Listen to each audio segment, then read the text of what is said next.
Welcome back, everyone, to another episode of Between Rounds, where the biggest patch in Deadlock history just dropped. And we know your time is valuable, so we want to go forward here and just go over some of the biggest changes that have come into the game. And let me tell you, it is a lot. We are going to hop directly into it, though. And, first and foremost, it is the item shop update.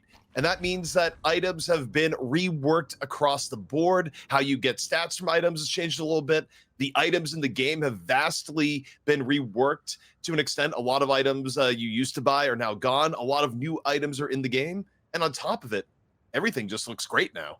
Where it's before it was just, orange, green, and purple. And, you got used to the icons and more as that. But now everything way more highly illustrated, way more stylized. As you can see here, we're on the gun tab, vitality tab, and spirit tab. So you can tell just the extra layers of polish have been being added to the game. But, it's not just on the item shop, where we'll dive into some of the item changes in just a moment, but also some of the heroes have got a fresh coat of paint. As you can see here, this is what one would have to think is the final version of McGinnis, where not only has her icon gotten reworked, her overall design has been changed and updated, where it almost looks like a little bit of cell shading has gone into it. But, you compare it to pre-patch, it is a much bigger upgrade graphically from where it used to be. Also, not just up changes to McGinnis, you also got changes here to Abrams, where a little bit nicer on the shading. Also, talk about animations, pulls up by one hand on the book, drops on down, a little bit of a new elbow drop animation. Same deal over with Dynamo, where Dynamo, he's upped his wear a little bit right now. Things looking a little bit crisper, more higher definition, and even abilities like Quantum Entanglement, getting a fresh coat of paint. Also, we got Great Talon as my partner here, where nothing changed with GT yet, but he'll be our target dummy to bring up some of the new item changes that have come into the patch. So there's a lot. We're not going to go over everything in precise detail, but we're going to try and hit the bigger notes. And I'm going to start with what I feel like is the biggest item to come in to the game, where there's a lot of big item changes, but one of the coolest ones in terms of playing, starting right off here with Vitality, Counterspell, where normally parrying as a mechanic in Deadlock, of course, is an anti-melee mechanic, but 3,200 souls in the new Vitality tree, and you can just straight up block abilities. Case in point here, Talon charges up his one. You time a parry at the right time, and you take absolutely no damage. So you look at this and you go, wow, that's a big change as far as an item goes. And let me tell you, it's just the beginning with how things have changed. But we're going to go back to the weapon tree and, kind of go over some of the changes that have come in the game. You look at tier 1 here, actually not too much in the way of changes beyond the part that Hollow Point Ward is gone as an early item, once a mainstay for many characters now, just out of the game. But once you start getting into the higher tiers, this is where you start getting into brand new items that are really, really interesting. And, first up is the new Backstabber item. And to bring it up, what Backstabber does is that not only does it make you a little bit more stealthy, effectively, it's a chase down item, where if you're attacking someone from behind, you're chasing someone down, you're going to get bonus damage, and you're also going to get a degree of tracking. I'll see if I can show this a little bit more here. I'll clear the follow off GT. Come over here. So I'm hitting GT in the back. I'm getting bonus spirit damage. And then you look over here, you also get to track at the same time. So this is an item that you're likely going to expect to see more on characters like, for example, Haze in the mid game. Anyone that is more in the realm of likely to chase people down. But all in all, it kind of shows you the direction that items are going in this patch, where items just have ridiculous extra effects on them now, where it's not just about, normal stats. We're going into different categories like footstep sound difference. We're going in the, different things like adding active tracking. And you just see this more and more as we go down the new items. Other new items, however, coming on in, look at an interesting item is Split Shot, where you look at it and you go, oh, it makes your weapon multi-fire. You could go up and shotgun people.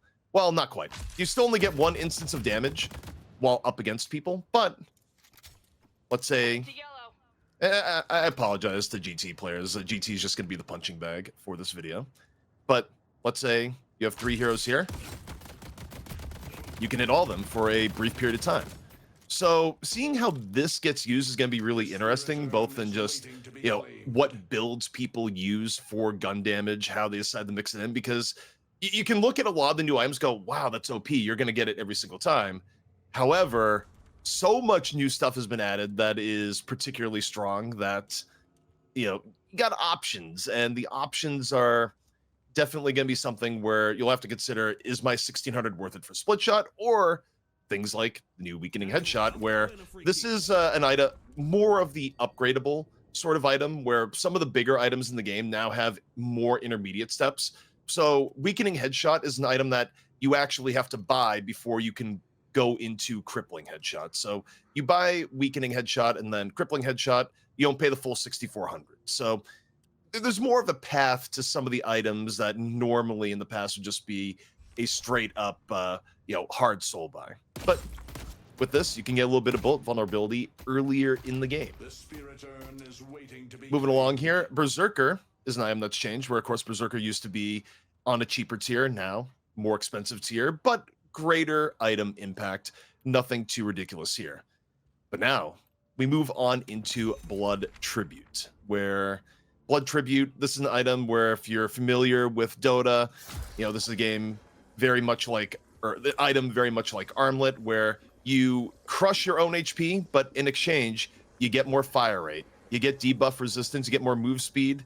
You don't get much in the way of healing here. So the fact that you have healing reduction on this means that, people looked at this and said, okay, you don't get to pair this much extra offensive power and also get to lifesteal away most of the impact, at least not without a lot of work. But regardless, it's another item where, you can turn on and off as frequently as you want. So the ability to sort of, play and outplay with this item should be pretty high, on top of the fact that, it's just a cool concept to bring into the game. Going in after Blood Tribute, let's see what else is new on the list here. Cultist Sacrifice. And this is more in the realm of items like Hand of Midas, if you're familiar with that from other MOBAs, but this is where you can use it for farming. You're going off in the jungle, you see a tier 3 mob, come on over, immediately hit it, instantly kill it, grab bonus souls, and get a buff on top of it. The buff, 25% fire rate, extra ability range. And for some of the stuff right here, it's sort of hard to predict what is going to be meta and what is not, but you could assume here that this is an item that would be more likely to be grabbed by characters that you would expect to see more in the jungle, right? Your characters like Seven, for example. But a lot has changed, and that is putting it mildly. Moving right ahead to new items that are here. Express Shot. Basically a shot where, an item where every 4 seconds you get a very high velocity shot that, for most heroes or that you'd want to buy it on, effectively gives you a full-on hit scan level ability. It's not truly hit scan, but eventually something goes quick enough, it might as well be. And obvious heroes to pick this up on would be a hero like Holiday, right? Where you get ridiculous synergy with something like Crack Shot. You go on in and shoot there, and as you can see, it's basically instant. Shoot the thing here again. One more second. You're going down. And where this is at, it's at 3200, so it's not item you're necessarily going to get ultra early into the laning phase, but to me this item feels like it's going to be really good on specific heroes that, Holiday, of course, the best example, where you're in the mid game, you're looking for reliable poke damage. Well, when you add this much bullet velocity, where it's 135% bullet velocity total, it's just really good. Also, this is another upgrade item that upgrades from high velocity rounds, so you have a pretty clear upgrade path there. Moving along to where we are at, because again, a lot of this stuff is new and changed up, and some of the stuff we're not necessarily going to hit everything in this long video because everything has been changed. Okay, now we just talked about express shots. We have the opposite that has been added to in weighted shots, where, again, this is kind of the idea that you have a little bit more control over your character and how you want to build it. And this one is more the opposite, where if you already have a really fast-firing weapon and you feel like bullet velocity and losing a little bit won't be a big deal, or if for whatever reason you want to combine it with high-velocity rounds and negate the bullet velocity you already have, you can do weighted shots, which generally speaking, more efficient item in terms of stats. It gives you, you lose your bullet velocity, you lose a little bit of stamina, but you gain extra resistance in turn on top of the weapon damage that you're otherwise gaining. So another brand new item to be had. 6400 tier though is where things get very, very interesting. Armor piercing rounds, another new item coming on in where you can just pierce through enemies. So best example here, again, using GT as our target dummy. You have a chance for bullets to just pierce. As you can see here, we are hopping on through and hitting both GTs at the same time on a lot of these shots. Also, of course, going into it is that it ignores bullet resistance. So this is kind of a later game item where if people are trying to stack bullet resistance, you can grab this item, just negate that and boost your damage at the same time. Another new item, Capacitor, coming on in, where Capacitor upgrades from Tesla bullets. Tesla bullets sometimes maligned as an item because a lot of people use it for farm and then go, well, what else are you getting for it? Well, now you can upgrade it into Capacitor, where make GT follow me here, and as you can see, when you use it on the character, you get a massive movement speed slow. So it's pretty good for chase down, on top of the fact that it is going to remove any non-ultimate buff. Now, non-ultimate buff means you can't use it to, say, purge Warden of Last Stand, but you are going to be able to use it to get rid of other buffs that are in the game. So not too shabby there. Crippling Headshot, generally same theme as before, even though, of course, some of the stats have changed, both in the item itself and also the weapon investment system, where you get bonus stats in each category based on how much you've invested into it. So as you can see here, right now we have 16k in weapon investment, and as a result, you get 68% more weapon damage. Every tier has the new investment system.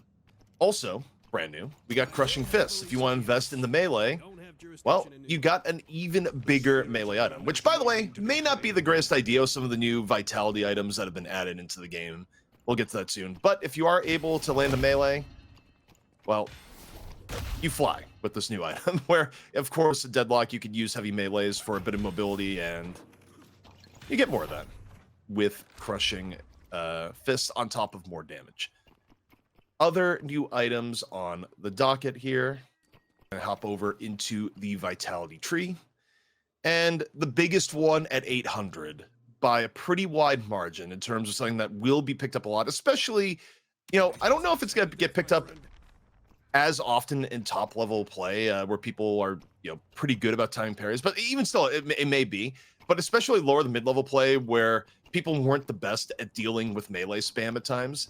You now have Rebuttal, where it just reduces the parry cooldown by 2 seconds, which, needless to say, means you can parry a whole lot more often. So you cross-compare what we just had with Crushing Fist. Yeah, you have more ways of boosting your melee damage, but you also have more ways of getting punished for it. Because let's talk about this. Not only does it reduce the parry cooldown, on a successful parry, you are healing yourself for the damage that you have taken, and you return the damage to the target.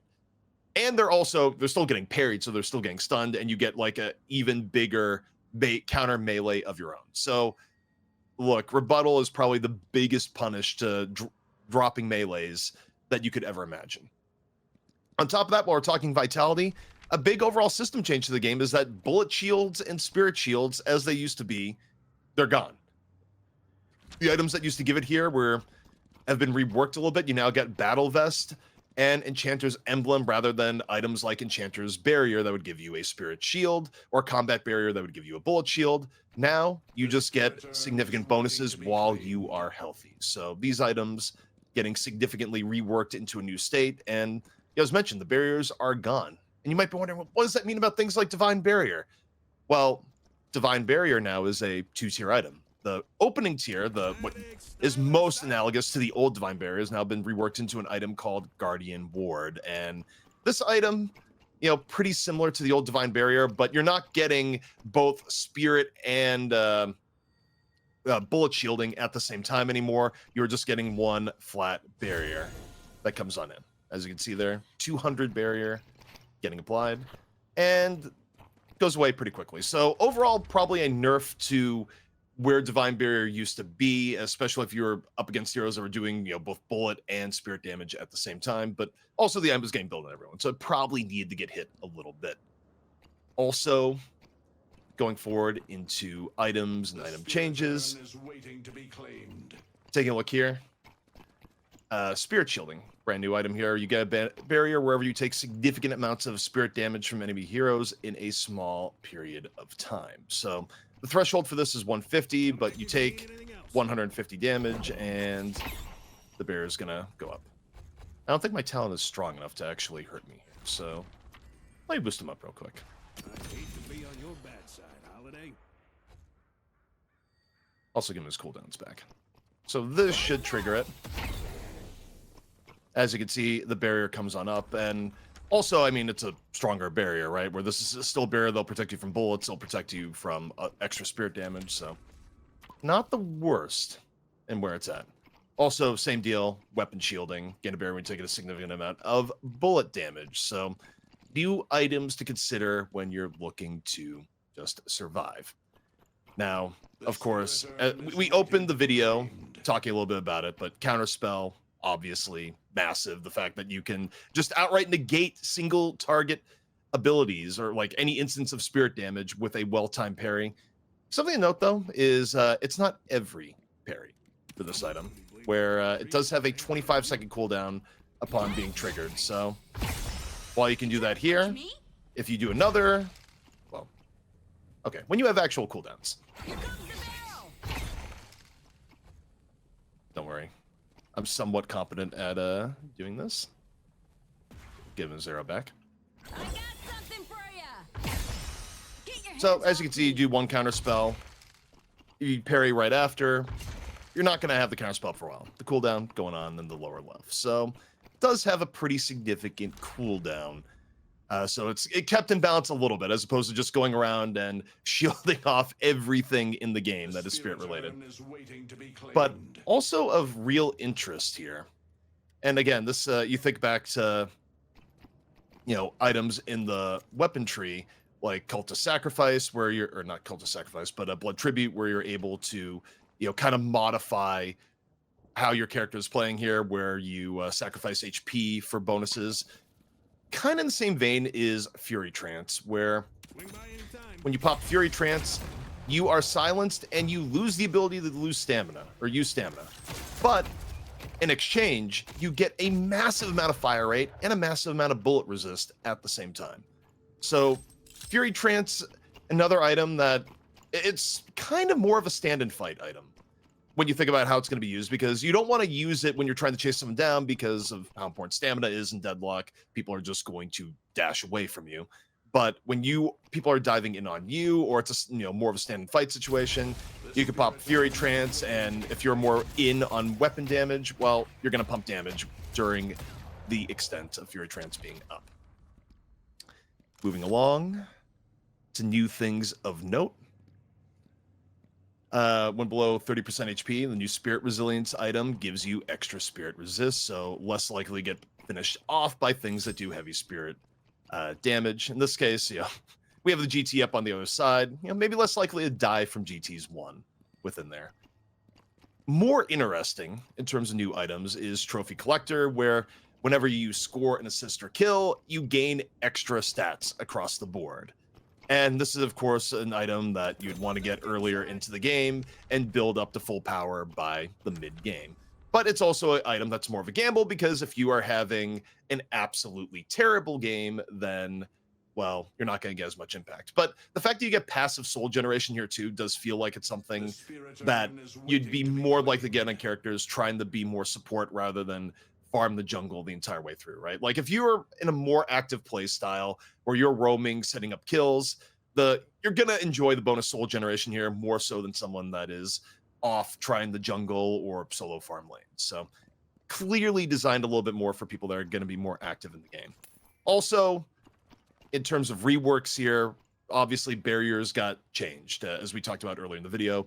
Veilwalker now at 3,200, I think, is very much back, where every now and then we'd see Veilwalker in the late game of Deadlock, even with it being a more expensive item.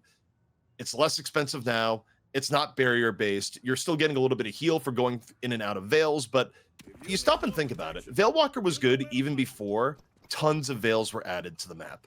Now you have an item that's just going to be really, really good at setting up especially stealth picks, right? On top of being used for juking stuff where, you go into a closet, you get Veilwalker Invisibility, you're on a character like Holiday, and guess what? You've set up your lasso, no problem. So Veilwalker, I think, is going to be really heavily used, especially by any character that's in the playmaking vein, like a Holiday or a Paradox. Just super likely to be picked a lot now, so far as I can tell. But now we get into the good stuff, which is the 6400 tier for Vitality, where even more has changed. And, first on the docket is Cheat Death, where when you take lethal damage, you become death immune. Needless to say, this is going to mess with decision-making a lot on when people do buy this, because you think, okay, go in, burst someone down. But not always going to work out that way. So let me get myself real low here. Turn off no death. I'm probably going to kill Grey Talon here. You know what? Hang on. The spirit urn is waiting to be claimed. This GT will work. Except he has no items, so he's actually quite weak. No, we'll figure it out. Oh, he bought Cheat Death. That's great. So it wasn't on me, but you get what happened there. I killed GT, but he had Cheat Death on, and as a result, he became immune for 4 seconds with that very visible icon. So it worked out. My fumbling around the heroes aside. So Cheat Death, going to be super, super interesting. Moving along, this is the new Divine Barrier, which is the upgrade from Guardian Ward. And what it does here, it moves all non-stuff debuffs from someone on top of giving them a super sizable barrier. So this is an item that you'd expect to see bought more in the support end later in the game, where if you're trying to isolate a character, well, guess what? You got Divine Barrier here, where 600 raw shielding is also pretty strong on top of the move speed. We'll see. The interesting thing here is that it's hard to say definitively what is going to be super highly valued for the cost until we get more data game-wise. Some of the stuff may turn out to be too expensive for what you get from it, but we'll see. New item here that's super, super interesting, and swap to everyone's favorite, oftentimes healer in Kelvin, which is Healing Tempo. And Healing Tempo is an item that when you apply heal to yourself or an ally, it just grants a massive amount of extra fire rate. And there's no cooldown on this either. So it doesn't even have to do healing. It just has to apply a heal. In this case, I was full HP. I got Healing Tempo and the increased heal rate to go along with it. Oh, hey, it stopped. Throw another grenade, it's back. So it's something where, so long as you're putting out consistent healing, you can consistently buff your team with more fire rate. Or, for example, the entirety that you're in a frozen shelter, it would be reapplying Healing Tempo the entire way through, and then eventually going off sometime after. So really powerful item, particularly for anyone on the support end. Also, Infuser, this is kind of spoiler alert because it used to be in the Spirit tier, now Infuser, a high tier Vitality item where it'll gain Spirit Lifesteal and Spirit Power on command. So rework of that item, no longer an early game terror, but still potentially very, very powerful, especially if you're super invested into Spirit. You'd think characters, if you were to use something like a Spirit Yamato, you would see it, or any just heavy Spirit build in general. Let's see. Juggernaut, of course, brand new item here. If enemies shoot you, they have their fire rate slow. So things to see more in the front line to be expected, where, as you can see, GT shoots me, and yeah, the fire rate just goes into the gutter. So more options for frontline itemization.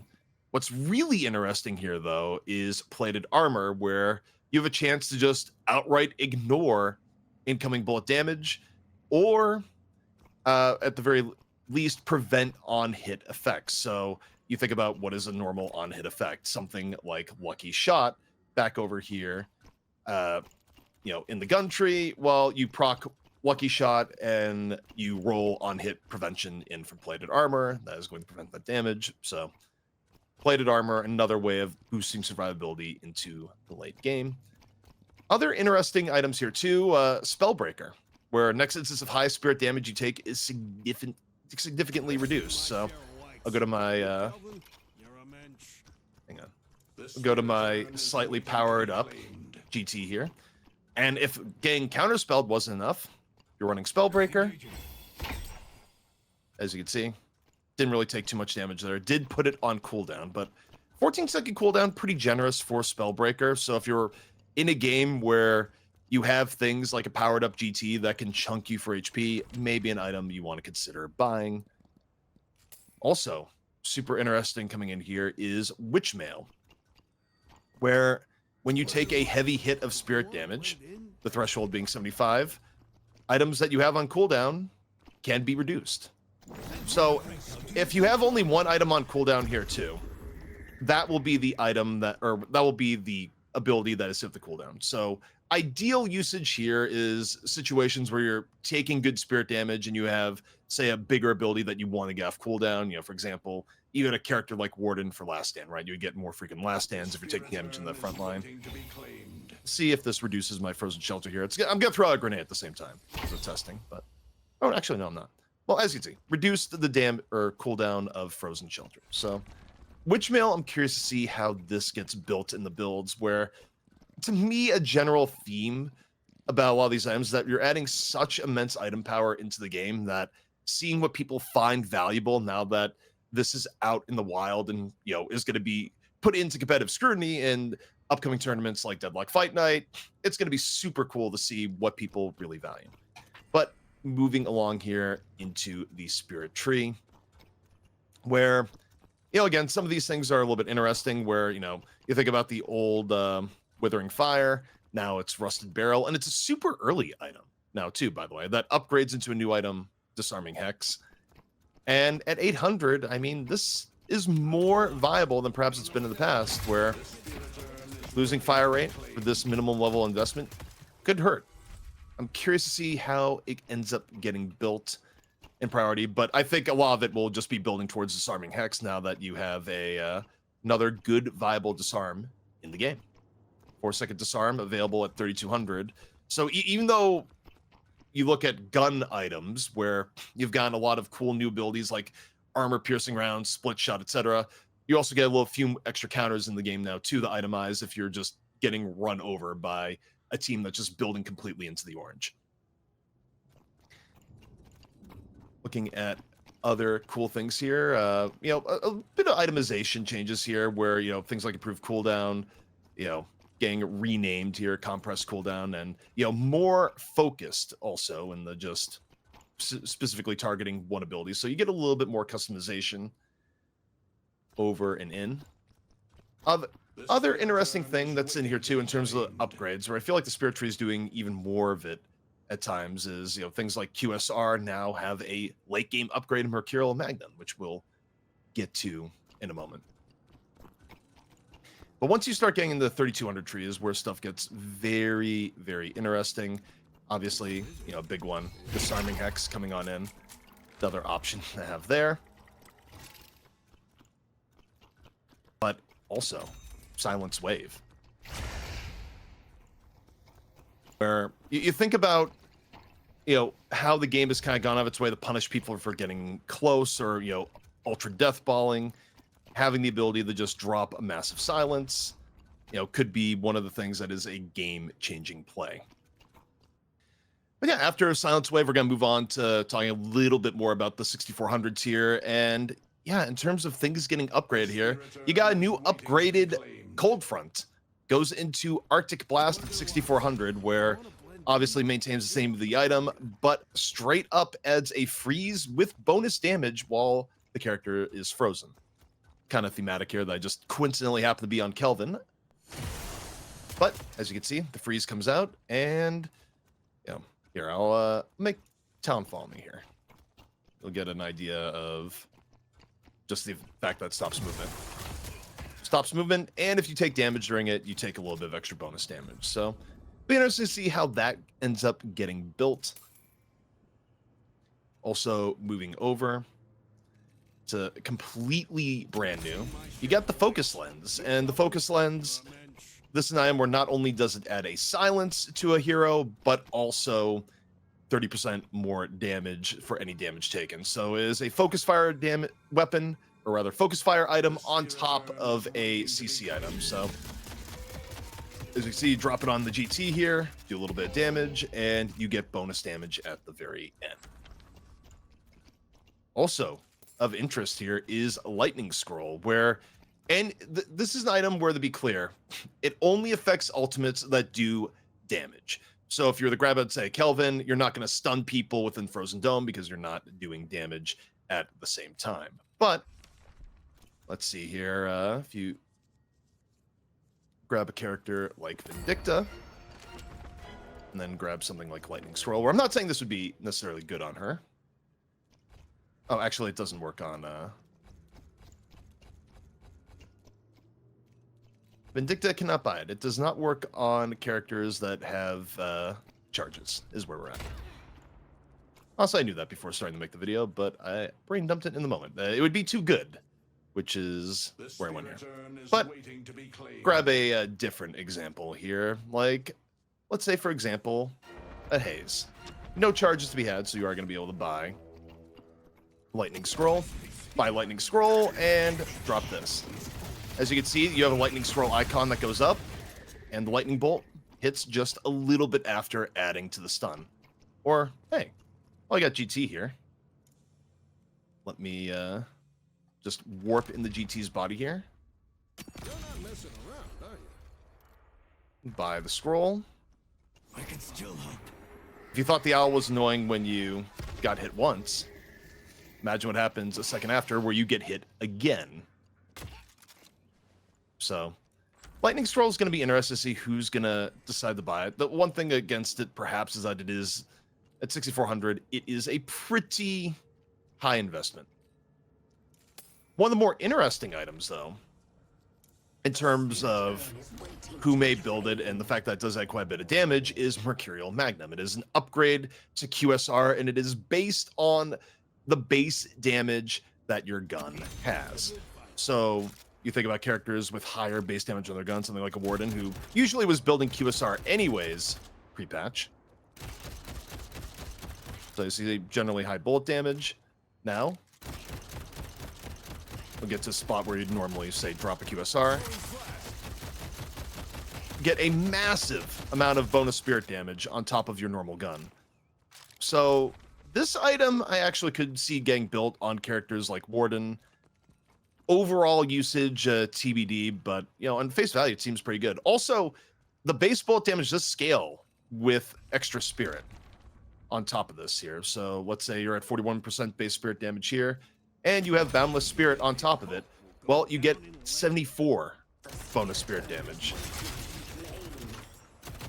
As I shoot someone I can actually shoot, not the Great Talon that is now allied with me.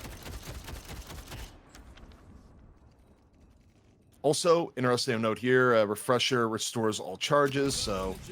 Okay, so to give a quick use case for, say, McGinnis and the new Refresher, what we got here is you drop out all your turrets, and then on top of it, you hit Refresher, and you drop out even more turrets.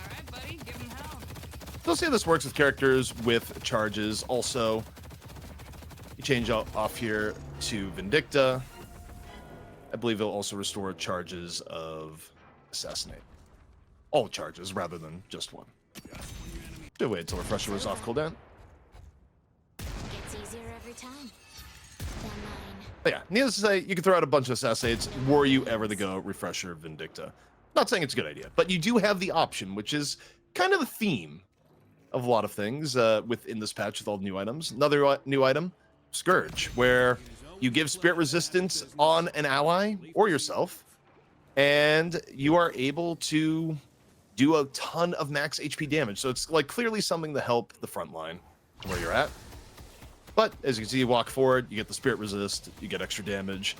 Ideal for a support to throw on the frontliner or even a frontliner to build themselves. But perhaps the most interesting brand new item, spirit-wise, the Vortex Web, where if you're playing a hero like Dynamo, you're playing anything that wants a bunch of heroes to be grouped up together, and you go, gee, it'd be great if you were actually grouped up together.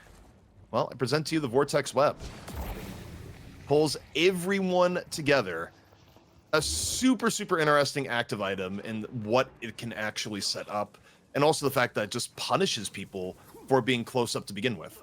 Also, other side benefits that you could get here. Let's say you're on a character like Warden, where, again, for a lot of stuff, I'm not saying that this is ideal to build. We got to see how this pans out because this is all completely new. But, you know, let's say you have something like a Binding Word. You can drop the Vortex Web to make sure people don't get out of the Binding Word. So there's just a lot of freedom and flexibility with how some of these things have been added into the game. But yeah, this is kind of the broad spectrum overview of brand new stuff that's in the game. How all this actually pans out item-wise and how people build, how it interacts with the brand new investment system, one is going to have to see. We're going to me, I'm expecting a lot of change over the next few weeks and coming months as people really get familiar with the system and how to make it really work for them.